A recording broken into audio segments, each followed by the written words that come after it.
óbvio que não tem como botar uma escala de tragédia, Aham. mas foi certamente, de longe, Foi a mais grave que a mais nós grave que a gente pegamos até viveu. agora. Foi a mais grave porque os desastres, quando acontecem assim de uma forma muito súbita, tipo um tsunami, a gente primeiro é a mão de Deus. Bola na rede já vai começar. Vem que eu vou te mostrar o que é bom demais. Direto de Campos dos Goitacazes faz saco de geral. No ritmo que agita o seu astral. Yeah. Bora apostar que aqui é o seu lugar. Então, galera, dessa vez, na verdade, a gente muda um pouco a tônica, né, do Papauá na Rede, mas para contar um momento histórico que a gente vive que foge completamente a tudo que a gente busca, né? Vamos colocar assim. E hoje recebo aqui nosso amigo Alcemir Pascouto, nosso secretário municipal de Defesa Civil. E num momento assim que não tem nem palavras, principalmente para agradecer pelo trabalho, né, feito junto com sua equipe, com todos, em prol do nosso município e nossos munícipes, né, de Com forma certeza. direta. Ali foram um momento assim bem humanitário, né? Como que foi essa? É uma semana, né? A gente está vivendo hoje, né, cronologicamente, de toda essa mudança que a gente teve no nosso cenário. Primeiro, agradecê-los imensamente, né, pelo convite. É muito bom quando os espaços são abertos para que nós possamos dialogar um pouco a respeito das atividades, das ocorrências aqui no nosso município, principalmente se tratando de desastre. Quando nós temos desastre, nós temos envolvimento, né, de pessoas nesse processo, a gente tem que ter assim, um cuidado especial, até mesmo no trato, né, da conversação a respeito, porque a gente mexe com sentimentos, mexe com pessoas que, sabe, tem desde criança até a pessoa mais idosa. E para mim foi um choque muito grande. Eu sou bombeiro, né, sou coronel da reserva do bombeiro e já atendia a muitas solicitações de socorro, mas trabalhar em área atingida, deixando rastros como o que eu assisti lá no norte do nosso município, principalmente Santo Eduardo e Conselheiro Josino, foi algo que me chamou muita atenção. A velocidade como a água atingiu as residências foi a mão de Deus, porque naquela região lá nós não tivemos um afogado, ninguém sumido no meio dessas estruturas que foram carreadas pelas águas da chuva. Então, a mão de Deus foi muito misericordiosa e nós tivemos a oportunidade de chegar a tempo e trabalhar junto com a população e com a presença de outros órgãos, né, do próprio governo municipal. A gente viu Santo Eduardo, realmente foi o que mais chamou a atenção, mas você falou que o primeiro chamado... O primeiro chamado foi para Conselheiro Josino. É incrível porque como a gente viu um movimento gradativo, porque a chuva, nós sabíamos que estava previsto um acumulado muito grande para o estado do Rio de Janeiro. Como é que iria se comportar, né, esse movimento, esse acumulado de chuva aqui na nossa região? E nós, então, começamos a detectar, nós temos um centro de monitoramento na Defesa Civil, nós investimos em tecnologia e, com isso, nós hoje temos a possibilidade de informar para a população ainda com antecedência, né, aqueles que, porventura, acompanham, né, as redes sociais da Defesa Civil, sabe que nós emitimos todos os dias previsões do dia seguinte. Então, nós sabíamos, e foi divulgado, inclusive na própria imprensa, a presença de um grande acumulado no estado do Rio, e em particular aqui na nossa região, no nosso município especificamente. Essa frente fria veio da Argentina, veio subindo, e claro, quando chega a esse destino final, normalmente vem com uma intensidade menor. mas em alguns pontos elas ganham força. E foi o que aconteceu aqui no norte do nosso município. Se você observar, o volume de chuva aqui em Campos chegou a mais de 300 milímetros em 8 horas.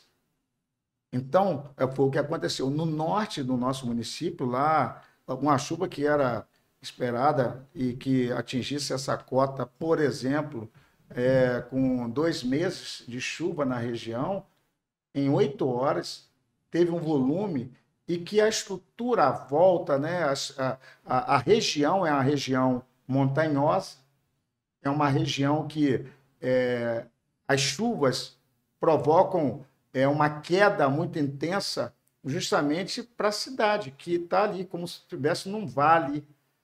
Isso aí, a velocidade dessa água, quando ela ganha e encontra o obstáculo, esse obstáculo, no primeiro momento, é um obstáculo que faz com que ele crie mais força para seguir em frente. E foi aí que a gente viu assim um processo de destruição muito maior, porque ela foi galgando força, pegou o primeiro obstáculo, acumulou, derrubou o primeiro obstáculo, partiu para o segundo, e essa velocidade fez com que as pessoas não tivessem tempo de separar, levantar, e teve local que não adiantaria levantar nada, porque foi avassalador.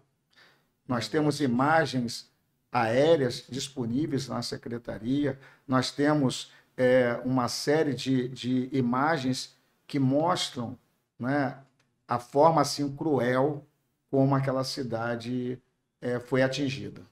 E a gente vê que a região, né, a gente conversou antes um pouco, e a região realmente não é predominante de jovens, né?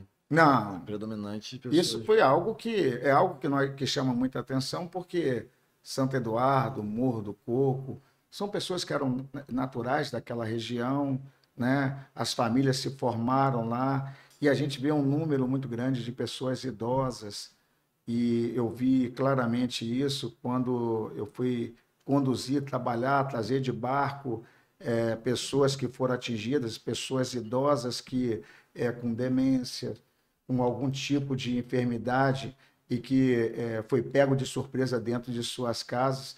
Então, isso trouxe assim, para nós uma preocupação muito grande. Até mesmo a velocidade como as coisas aconteceram. Porque quando eu estava em Conselheiro Josino, eu cheguei lá 1h30 aproximadamente, e quando foi umas 4h30, 5 horas, comecei a receber a ligação. Olha, Santo Eduardo também já começou a ter uma incidência forte. Eu preparei a equipe, nós chegamos lá algumas horas depois. Por quê? Porque dentro de Campos já estava culminando uma série de locais. Eu imagino que para o próprio Corpo de Bombeiros, que é também um órgão de proteção, né, a rapidez para que nós pudéssemos estar nesses locais.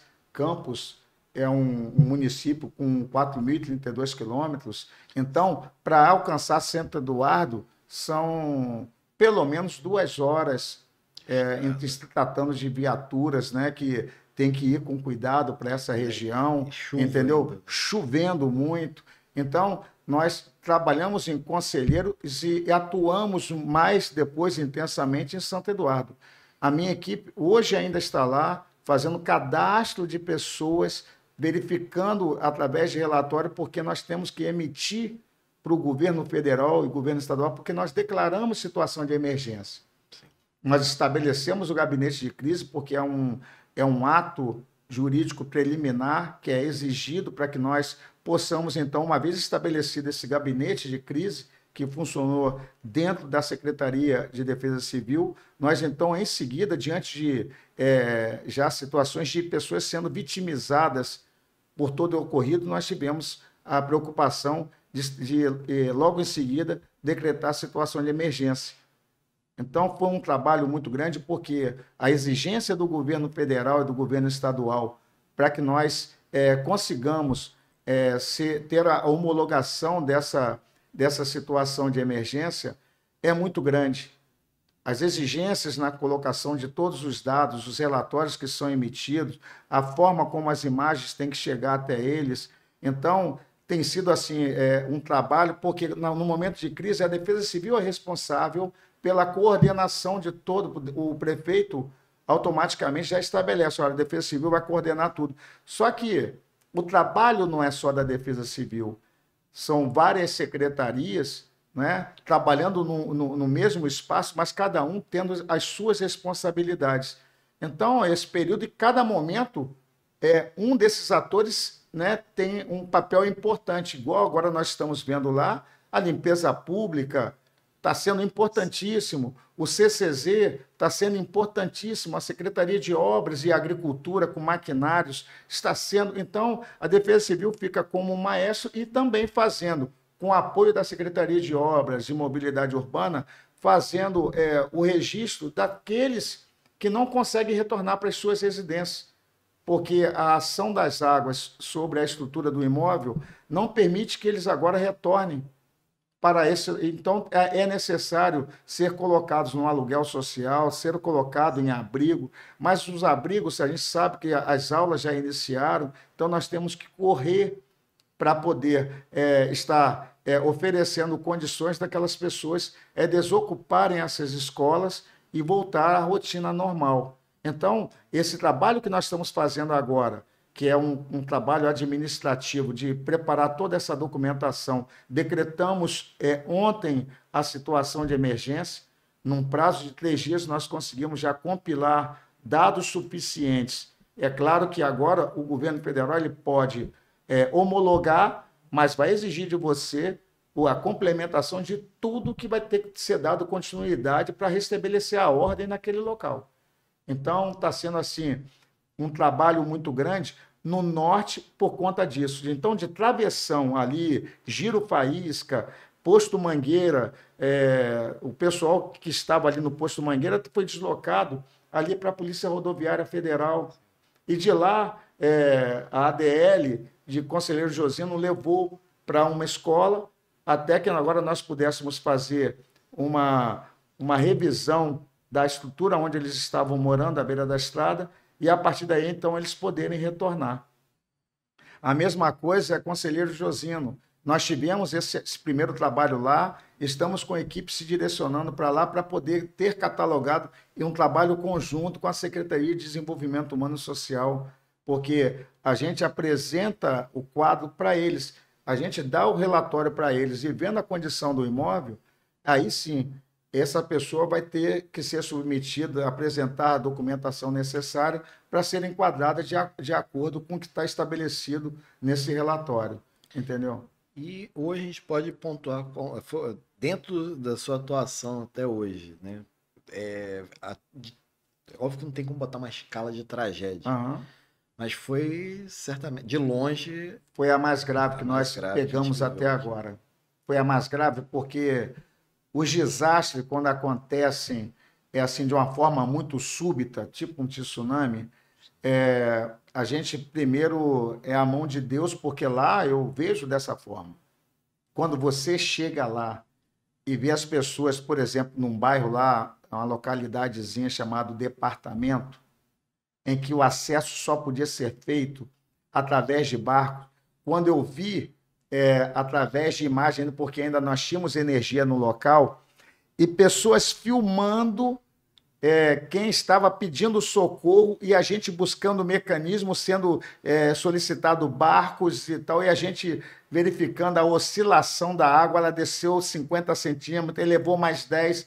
Então, essa aflição que a equipe nossa aqui dentro da Secretaria ficou passando informações para mim, que já estava próximo de lá, isso aí mexe muito com o emocional da equipe. A gente vê que se o governo realmente não estiver preparado para dar essa primeira proteção, abarcar a situação, é muito triste para aqueles que dependem, né, dessa proteção. Felizmente, a gente conseguiu desenvolver, estamos desenvolvendo esses trabalhos e o resultado, graças a Deus, tem sido muito bom. Lá, nós temos também, aqui em outras partes do município, né, áreas que foram atingidas, porque, como eu falei, a extensão de campos e esses acumulados, né, essas zonas, né, de grandes acumulados de chuva, pegou também bairros importantes nossos. aqui mais na área central, você vê, Veredas ficou debaixo d'água. Veredas tomou todo... Farol de São Tomé ficou debaixo d'água. Então, já primeiro, pela própria geomorfologia do nosso município, aqui nós temos uma área de planície, que é a área nossa central, nós temos uma área montanhosa, que é a área de Pegoimbé, Morro do Coco, Santo Eduardo, mas nós temos também uma área litorânea, que pega ali a região do Farol, que já vem sofrendo com uma situação de erosão costeira intensa. Nós convidamos o professor Eduardo Bulhões, até para que nos desse uma consultoria, para que nós soubéssemos exatamente como lidar com essa situação, porque a pior coisa que tem é quando nós estamos diante de um problema e que cada ressaca, cada movimento, né, cada ventania que provoque, né, ondas mais fortes, a gente vê cada vez mais se aproximando agora do Lagamar.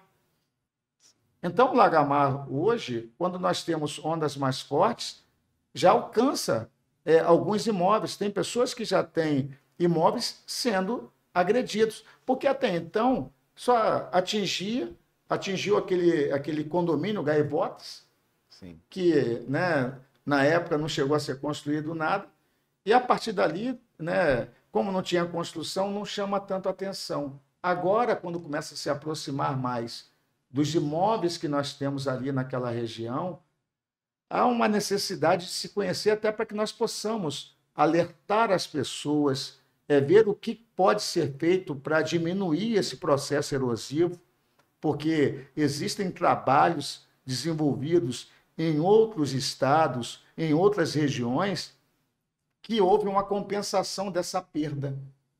Aqui no Espírito Santo já aconteceu isso, no norte do nosso país também nós temos já um trabalho, né, de reposição de areia, são máquinas trabalhando, então a quantidade que entra, né, que tá sendo acumulado, quando você pega uma imagem de cima, você vê um acumulado enorme para o lado de Quissamã, já uma diferença de quase 100 metros, em compensação do lado de Campos, já um processo erosivo intenso em toda a costa. Então, trabalhar essa situação, mostrar para a população isso, porque não basta você chegar lá, usa a máquina, empurra a terra, endireita a estrada e não passar a informação. Quando a gente tem um problema e torna a população ciente daquele problema, fica mais fácil. Esses acontecimentos, como o que nós estamos vivendo em alguns pontos aqui da nossa cidade, é um alerta muito grande. Porque o processo de ocupação na cidade precisa ser cada vez mais revisto, né? O processo de ocupação de áreas que no passado eram bacias de acumulação, são as áreas que hoje a gente vê maior intensidade de problemas.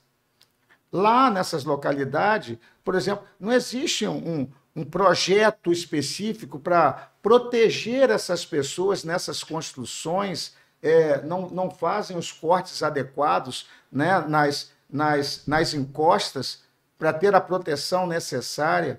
Então, são situações que, se nós não soubermos trabalhar isso, né, trabalhar mais essa forma de governar cada vez mais técnico, né, fazer com que a política positiva seja em função de colocar pessoas técnicas naquela função e estabelecer padrões, algumas observações que a população entenda e que procure os órgãos competentes do governo para que estejamos ajudando, cooperando, né, comungando com eles, ombrear com essa população, para que eles possam ter realmente a oportunidade de morar naquela região, mas tendo uma estrutura à sua volta mais bem dimensionada. Porque muitas das vezes o governo, quando chega ao local, já construíram as casas, então, principalmente interior.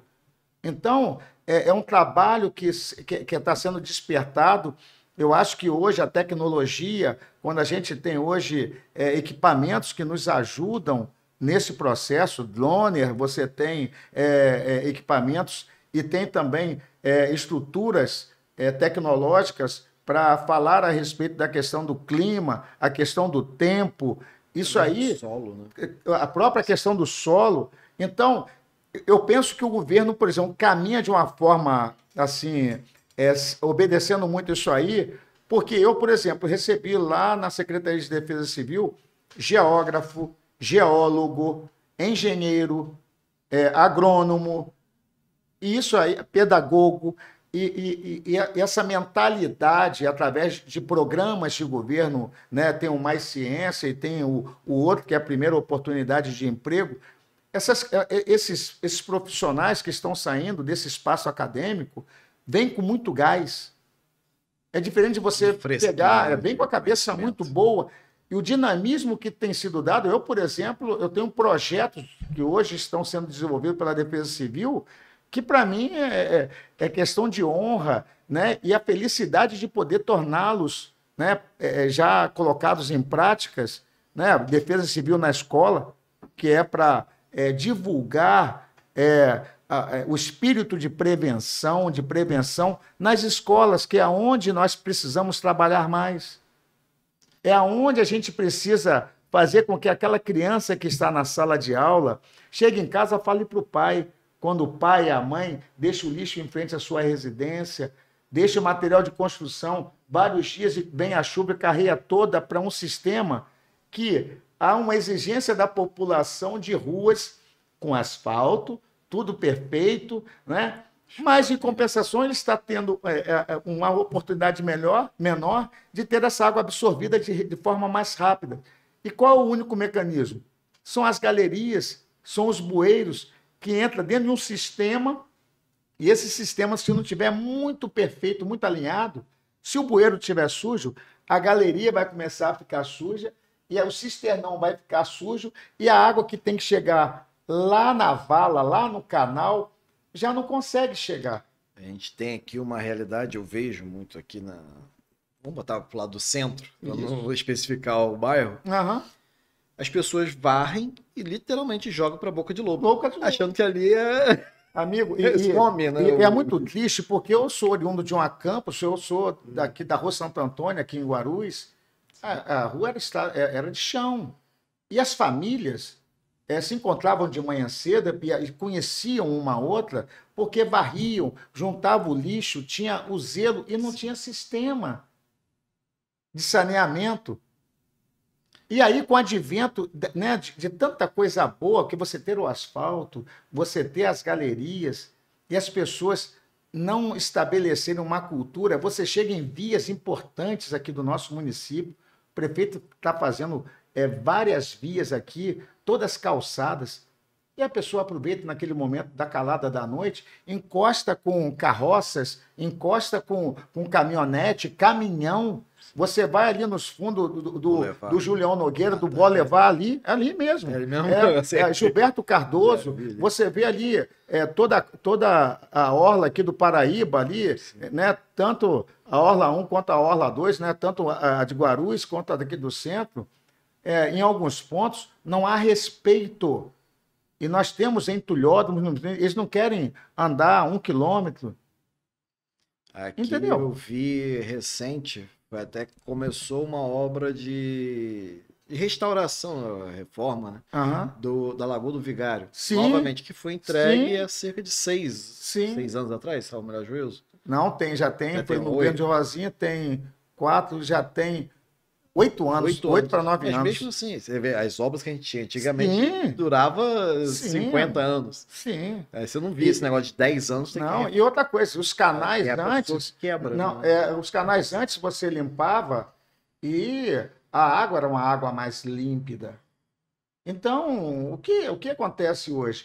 Hoje o volume de material que é lançado faz com que proliferem essa espécie, as jiboias, e que rapidamente passa a ser um obstáculo para o escoamento perfeito, né, das águas que vêm pelas galerias. Aí você imagina um bueiro sujo, uma galeria suja, como é que vai chegar ao destino? E como é que desse destino consegue chegar numa vala, num canal que está tomado de jiboia, e para chegar até a lagoa, aí você já vem contaminando lagoa, você vai contaminando e começa também um processo abusivo, porque os canais, Campos é planície, a área central é planície. Então, para que você faça com que as águas de chuva cheguem até a Lagoa Feia, é preciso canais. Todos os bairros de Campos têm que ter canais, porque é planície. E são esses canais que a gente chama de valas secundárias, canais secundários, que formam essa rede de captação de águas de chuva para cair num canal maior para poder chegar na Lagoa Feia. Então, se nós não tivermos um tratamento adequado durante todo esse percurso, é o caos que a gente observa. Olha, nós estamos limpando, eu entrei em 2021 e numa parceria com a Asflucan, nós estabelecemos que nós teríamos que limpar de jusante, né, lá da Lagoa Feia para cá, porque a gente não pode limpar daqui para a Lagoa Feia, tem que vir de lá para cá, porque aí a água já vai descendo, sabe? A gente vai tirando já os resíduos e vai permitindo que não acumule tanto aqui na cidade. São mais de 1.500 quilômetros de canais principais e secundários. Então, você tem parceria que é 24 horas trabalhando. Se você sair daqui agora, você tem máquina nessa parceria do município com a Asflucan que está funcionando 24 horas. 24 horas. Você pergunta hoje aos produtores rurais como está sendo limpo os canais que passam por suas terras. Como é que está sendo possível realizar todos esses trabalhos? E a gente foi eu, pelo menos, fui educado com a chuva, como foi o fluxo do último final de semana, a gente ficava sempre acompanhando o Rio Paraíba. Com certeza. Dessa vez acompanhou a cidade. Com certeza. O Rio Paraíba, Paraíba tem se comportado, né?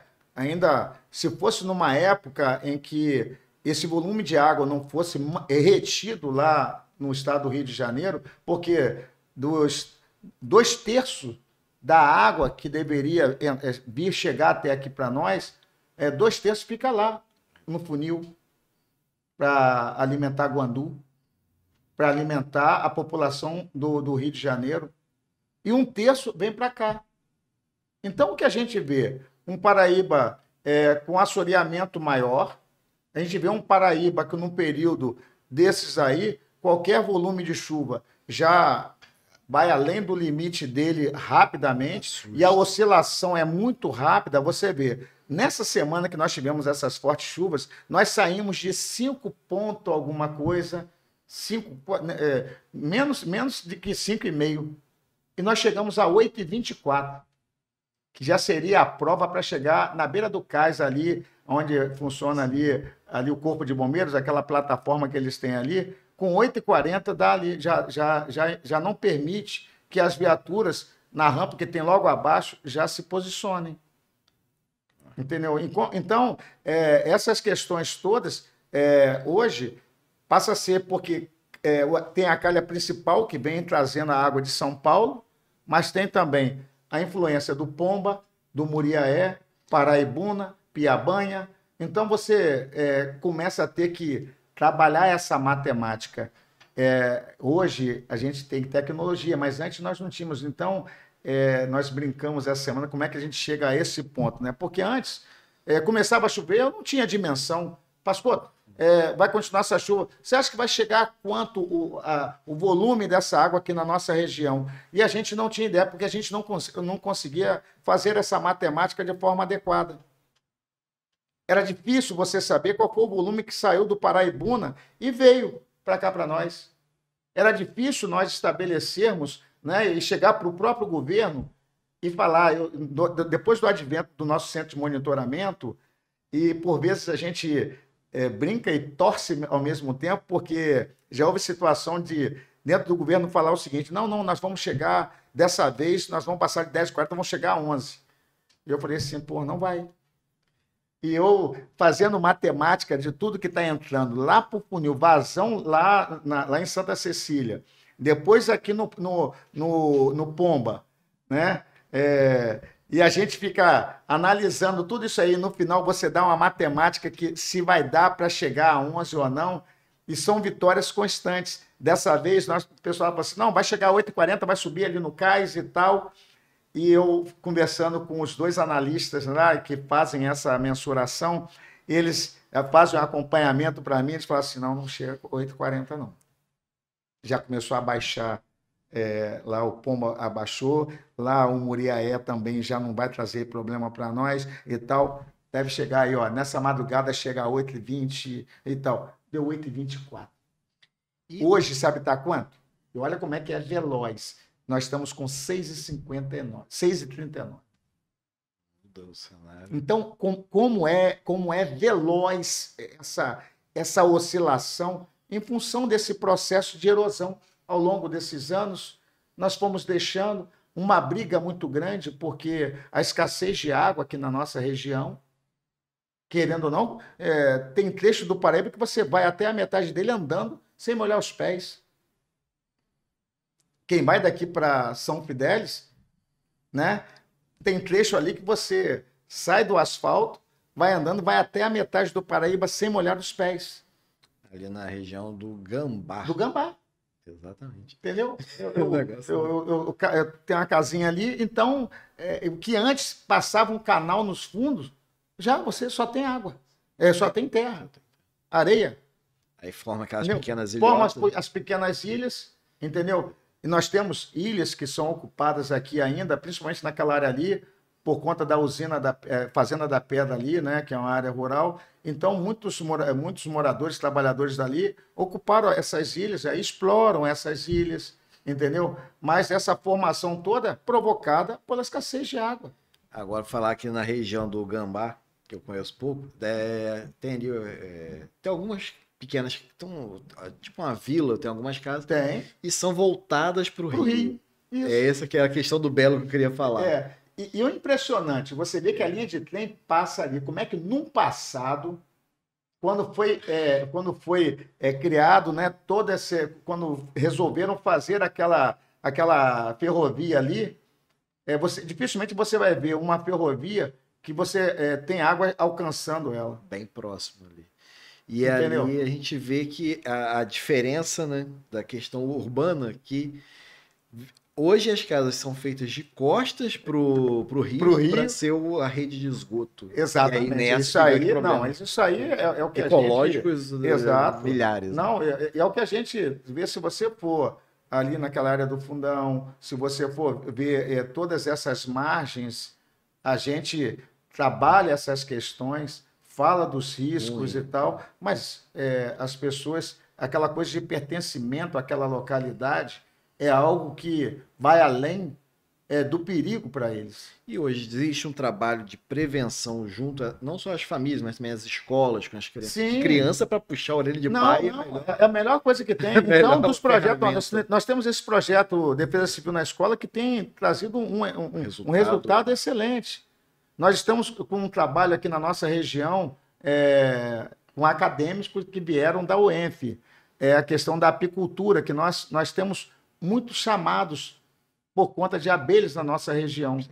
Então, é um outro trabalho que nós estávamos executando, aquela coisa de chegar lá, pegar e levar para a região do Imbé, e todo esse movimento migratório, a gente acabava, quando espantava, tipo assim, voltando e tomando novamente a área, né, central da cidade, e a nossa atenção a essa questão envolvendo a apicultura, né, a questão das abelhas na nossa região, era esse processo assim muito robotizado. E a gente, então, está começando a desenvolver já um processo de... eles dão o nome de melhoria, né, para você aproveitar aquele mel para dar para uma entidade. Então, nós estamos crescendo devagarzinho, montando uma estrutura para que a gente possa levar os alunos para conhecer da importância da abelha, da importância dele no processo de polinização, que a gente está falando às vezes da fauna e esquece que ela tem uma importância muito grande na flora. Então, todas essas questões para nós vamos trabalhar isso em termos de trabalhar a cultura das pessoas e fazer com que eles entendam dessa importância.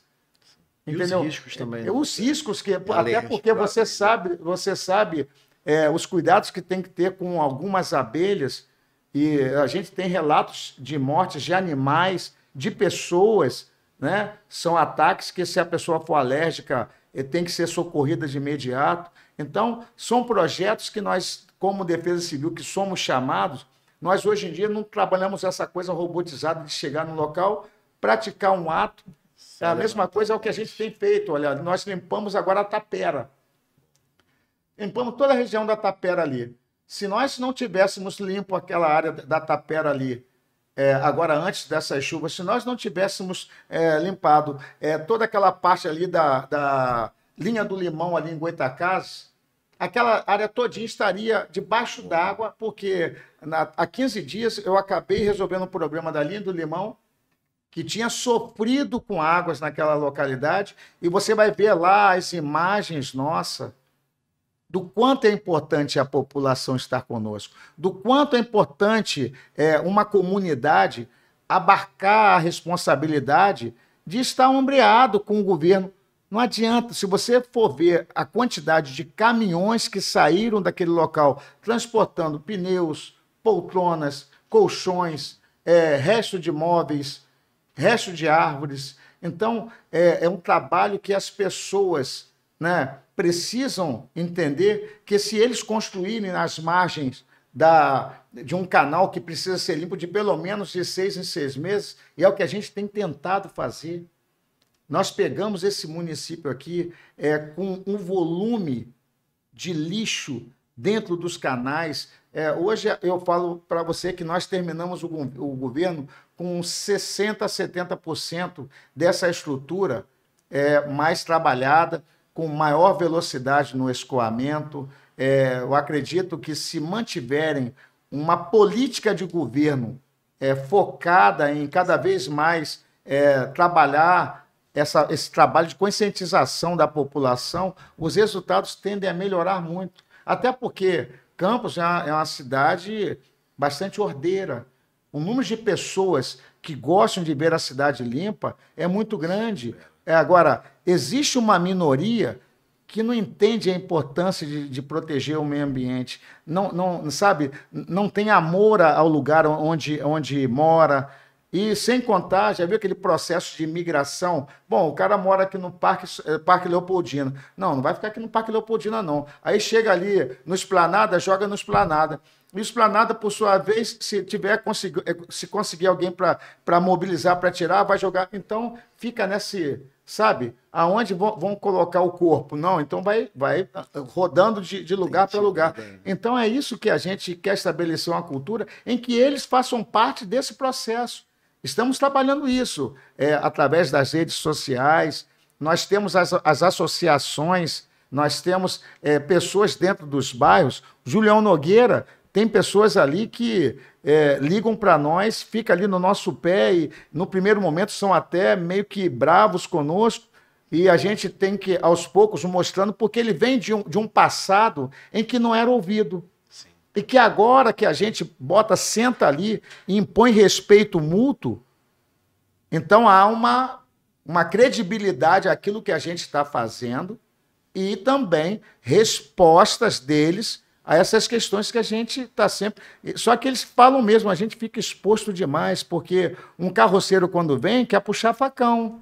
O cara que chega com um caminhão, chega com umas 3, 4 ali montado na carroceria, poxa, depósito enorme de material, de restos desses aviários que nós temos aqui no nosso município, sabe? Ossadas. Isso é um desrespeito a uma população que não merece isso. Eu, quando morei no Parque Leopoldina, diversas vezes eu via o pessoal jogando resto de móvel, guarda-roupa. Animais mortos na margem, em toda a margem ali. A linha de trem ali.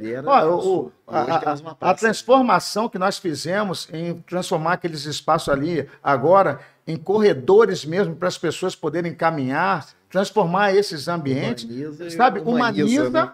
E ao mesmo tempo cria, né, dá um aspecto, dá mais vontade daqueles que moram naquela localidade defender essa situação. Então, o trabalho que o governo tem feito com relação a isso está sendo muito intenso. muito intenso. Nós já temos planejamentos prontos para onde nós estamos caminhando, aonde nós queremos chegar. Então, quando você tem metas a ser estabelecidas, as coisas ficam mais fáceis.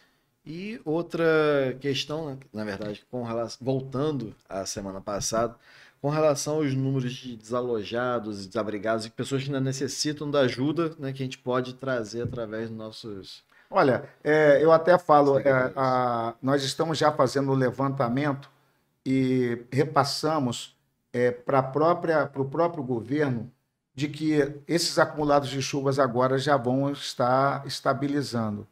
A limpeza nesses locais já estão sendo praticamente avançadas a ponto de nós já podermos oferecer para eles as condições para estarem retornando para as suas casas. E com isso, nós já poderemos estabelecer a questão de donativos. É muito importante que a população saiba que o governo, em momento algum, aceitou ajudas em dinheiro para que não caiam aí, né, nesses trotes da vida, que nós sabemos que as pessoas aproveitam esse momento para poder explorar cada vez mais o outro ser que está lá, né, em condição precária.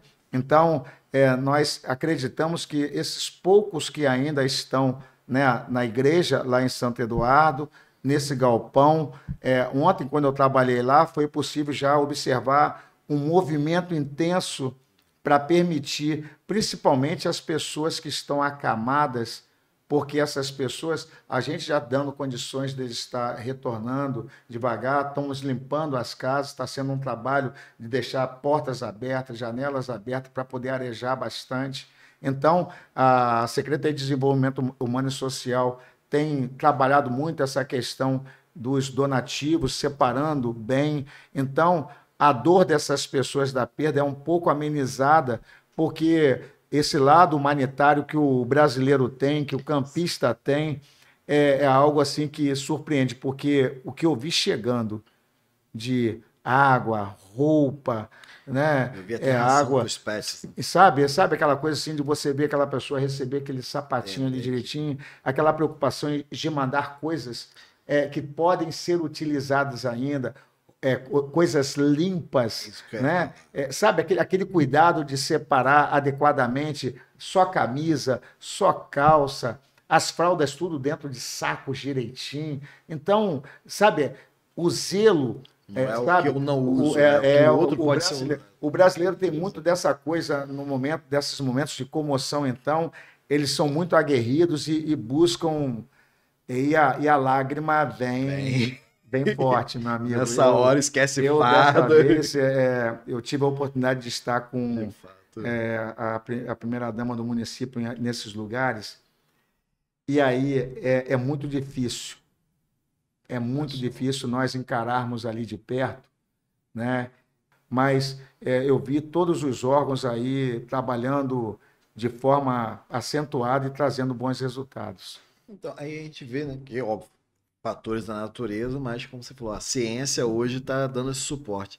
Existe algum estudo já com previsão de alguma outra intercorrência, algum outro fato natural? No momento, a gente sabe que, normalmente, o período de sazonalidade aqui na nossa região é de novembro, dezembro, até início de março, que agora já passou para final de março. Tom Jobim fazia como se fosse um romance. Exatamente. Né? Então, a chuva de verão, fechando o verão, a chuva de março, fechando o verão. Então, o que a gente está assistindo, infelizmente, no nosso país, essa sazonalidade, de vez em quando, sofre umas alterações muito grandes por conta dos fenômenos, El Niño, Laninha da vida, e que todos os meteorologistas buscam sempre, né, igual na saúde, a gente sempre tem aquela questão de uma virose que a gente nunca entende, depois vai fundamentar. Então, a mesma coisa acontece nessas previsões, eu costumo brincar, mas brincar com respeito, que às vezes o cara estudou meteorologia para amenizar até o impacto na hora de nós falarmos a respeito disso, mas a gente vê que todos esses fenômenos, nós estamos observando temperaturas muito mais elevadas, nós estamos observando quando as ocorrências vêm com acumulados muito grandes. olha que interessante, eu estava lá em Santo Eduardo e as pessoas mais antigas, a gente conversando, eu fiz isso, porra, qual foi o último momento daqui que teve algo assim nesse sentido? Isso foi assim, em 1975, que nós tivemos algo assim que chamou a atenção na época, que você imagina, em 75 não tinha a metade daquela estrutura que tem lá hoje. 50 né? anos depois. Então, aí você fica assim, caramba, é possível uma coisa dessa? Meu irmão. 1975. E aí não dá para acreditar, cara. Não dá para acreditar que hoje estamos diante de uma situação como essa, em que ele falou que veio de uma forma muito mais avassaladora.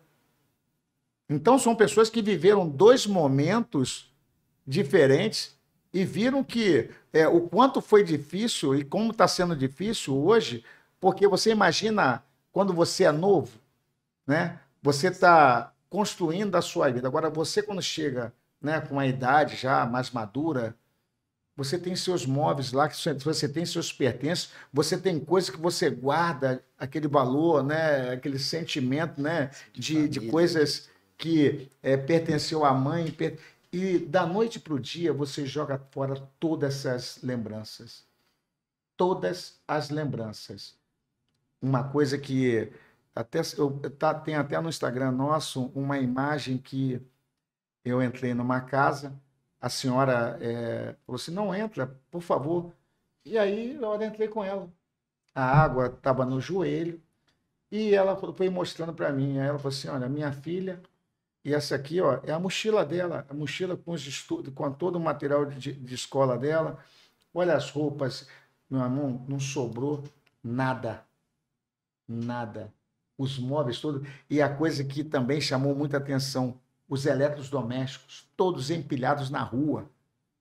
Mas empilhado porque a água veio e destruiu tudo. Não tem nome, não tem nome aí. Tem... E aí, amigo, a dor é para aquelas pessoas que levaram a vida toda para construir aquilo dali. Você imagina para uma pessoa dali agora ter uma geladeira. Imagina para uma pessoa daquela ali conseguir uma televisão. Que muitas vezes ganhou. Que às vezes ganhou. Sabe aquela coisa assim? Então, para mim, esse processo do recomeçar quando você é jovem tem um preço mais tranquilo. Agora, o preço para as pessoas, né, já com uma idade mais avançada, é algo que, sabe, toca e a gente é obrigado a afagar a pessoa ali, achando que é uma... falando, não, busque em Deus, mas a gente sabe o que representa para ela aquele momento ali, sabe? Então, é uma caminhada que a pessoa fez durante todos esses anos e que da noite para o dia passa. É vida. É pesado. É uma coisa... Agora nós estamos trabalhando muito a questão aqui no centro da cidade. Isso. Foi o que eu falei para você sobre o Veredas. O Veredas é um bairro que está precisando dar atenção cada vez maior. A gente tem trabalhado muito ali no Novo Jockey, que são lugares que a gente está buscando cada vez mais, né, através de bairro legal e ser restabelecido. Nós tivemos áreas que em outras épocas, de Santa Helena, Santa Rosa, que chamavam a gente a todo mundo, Campo do Grêmio, a gente conseguiu superar todos esses lugares.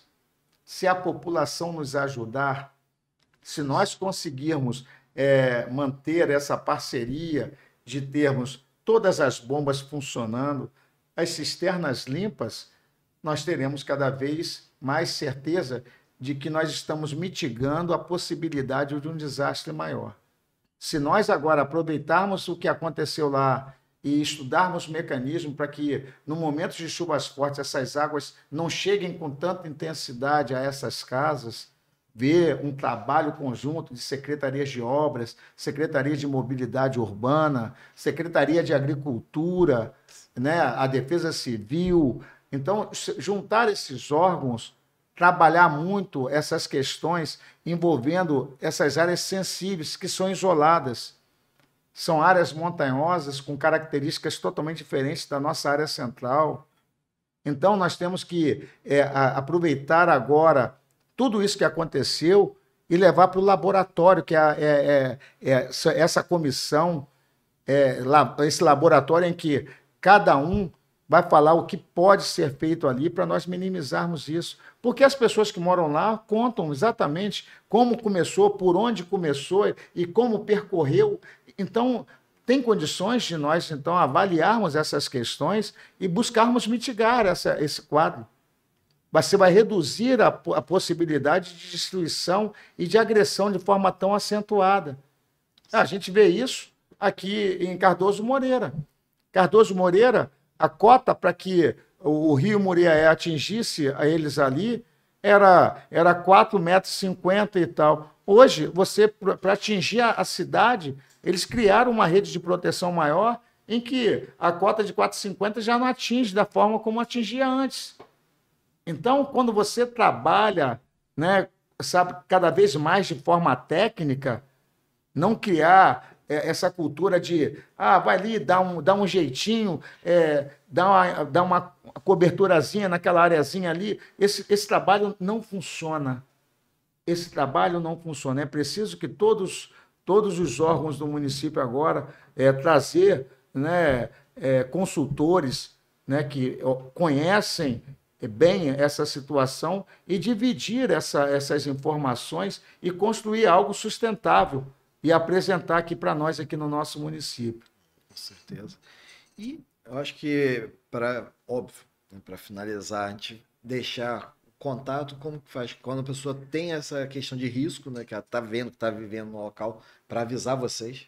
Nós temos, claro que em se tratando de desastre, nós temos o Corpo de Bombeiros, né, como um parceiro nosso, né, nesses momentos, o 93, né, que é um órgão do Estado, que é o 93, né? Agora, em se tratando de defesa civil, nós temos o 199 ou então o 98175-2512. Nesses dois telefones, mas nós temos também as redes sociais, que é o Instagram, que as pessoas podem acessar lá a Defesa Civil e recebe todos os dias a previsão de tempo, ou então pode receber através de SMS. Nós, lá no próprio Instagram, mostra passo a passo de como pode obter as informações, principalmente quando nós temos a possibilidade de termos grandes acumulados de chuvas aqui na nossa região. A Defesa Civil estará sempre à disposição de todos. É claro que, eu torno a repetir, Campos é um município de grande extensão. A Defesa Civil cresceu muito e buscou, com apoio de outros órgãos, né, porque não é sozinho que nós conseguimos alcançar o que nós estamos buscando alcançar. É necessário realmente juntar força. Nós temos voluntários trabalhando conosco, o pessoal jipeiro, o pessoal do rádio amador, o GRV, são ambulâncias que se colocaram à disposição lá para ajudar, né, no transporte de pessoas para hospitais. Então, o calor humano nessa hora, a presença de moradores, as instituições de caridade, a sociedade civil organizada foi responsável por levar muito material, muitos donativos para lá. Então, as empresas, de uma maneira geral, tiveram uma preocupação muito grande. Nós vimos empresários chegando para perto, às vezes, com maquinários que são pessoas, produtores rurais, oferecendo, dando condições para que nós pudéssemos estar trabalhando. Então, a velocidade de como nós estamos conseguindo fazer com que as pessoas possam já estar em suas residências é algo que chama muita atenção nossa, porque a gente vê o quanto o calor humano, esse espírito humanitário, vem assim corroborar muito nesse processo de retorno e de renovar, né, toda a nossa aura espiritual e começar, né, a encarar, sabe, os novos desafios que a gente vai ter pela frente. É claro que, como você perguntou no início, a probabilidade de chuvas agora, nesse período, nós não temos presença de grandes acumulados, nós estamos diante ainda de períodos com chuvas esparsas aqui na nossa região. Então, você vai ter ainda alguns pontos, pelo menos até sábado, domingo, perdurando aqui na nossa área. Depois já começa a melhorar mais e previsão, você sabe que é algo que se eu falar para você daqui a 15 dias, eu vou estar revendo, vou falar assim, olha, está com um acumulado X e quando chegar aqui para nós vai estar com uma forma Y. Então, é muito importante que a gente esteja cada vez mais trabalhando, né, nos preparando para que nós, no momento de darmos a resposta, estarmos já devidamente estruturados. A Defesa Civil tem conseguido isso aí, adquirimos equipamentos, adquirimos muitos maquinários com apoio de outras secretarias. Então, eu acredito que com a união de todos, dentro de situações como essa, a carga fica mais leve para todos nós. Vai sim, com certeza. Agradeço o nome, né, tanto Papai lá na Rede, do Notícia Urbana, e as portas estão abertas. E com certeza vamos voltar para falar mais vezes. Para mim foi uma maravilha estar aqui com vocês. Claro, tratar de um assunto como esse não é algo muito fácil. Requer da gente assim, um equilíbrio muito grande. Mas é sempre um prazer quando a gente vem para uma casa e somos tratados dessa forma. Nos colocamos lá à disposição para colocar para vocês com a maior transparência. É uma coisa que eu, ao longo da minha carreira, né, procurei ser sempre muito técnico nas coisas que eu faço. Às vezes a gente agrada, mas às vezes também a gente desagrada por ser técnico e viver dentro de uma estrutura política, muitas das vezes. Ter a resiliência necessária para que as pessoas entendam que, às vezes, uma atitude, uma colocação mal empregada pode trazer resultados que não são, às vezes, agradáveis. Então, eu tenho uma preocupação muito grande de estar capacitando o meu pessoal, qualificando-os, dando para eles o suporte necessário. Vai ser um prazer, uma hora dessa, receber vocês lá, para vocês conhecerem o nosso centro de monitoramento, os projetos que nós estamos desenvolvendo lá. E pode ter certeza, nós temos lá um arquivo muito bom de imagens que, se vocês precisarem, está lá à disposição de vocês para vocês utilizarem aqui e mostrar para a população o quanto ela é importante nesse processo, o quanto a população pode tornar uma cidade melhor, o quanto a cidade pode gastar menos com essa questão de limpeza, o quanto a cidade pode ser melhor em saúde, em qualidade de vida, se tiver a participação da população. Porque às vezes a gente exige muito, aponta o dedo para o governo e esquece que tem 3 dedinhos apontados para ele, dizendo, olha, você é o grande responsável também, você tem que estar ombreado, da mesma forma que agora, no momento da calamidade, você está aqui comigo. Então, se na calamidade você está comigo, você tem que estar comigo também no momento que eu estou construindo esse trabalho de prevenção, de proteção, para que, se vier os problemas, a gente tenha a capacidade de, segurar com muito mais resistência e estarmos mais em condições de dar respostas muito mais tranquilas para eles mesmos. Então, a participação dessa população de Campos, que me honra muito ser campista, que me honra muito, conhecer essa estrutura periférica que precisa tanto da nossa atenção.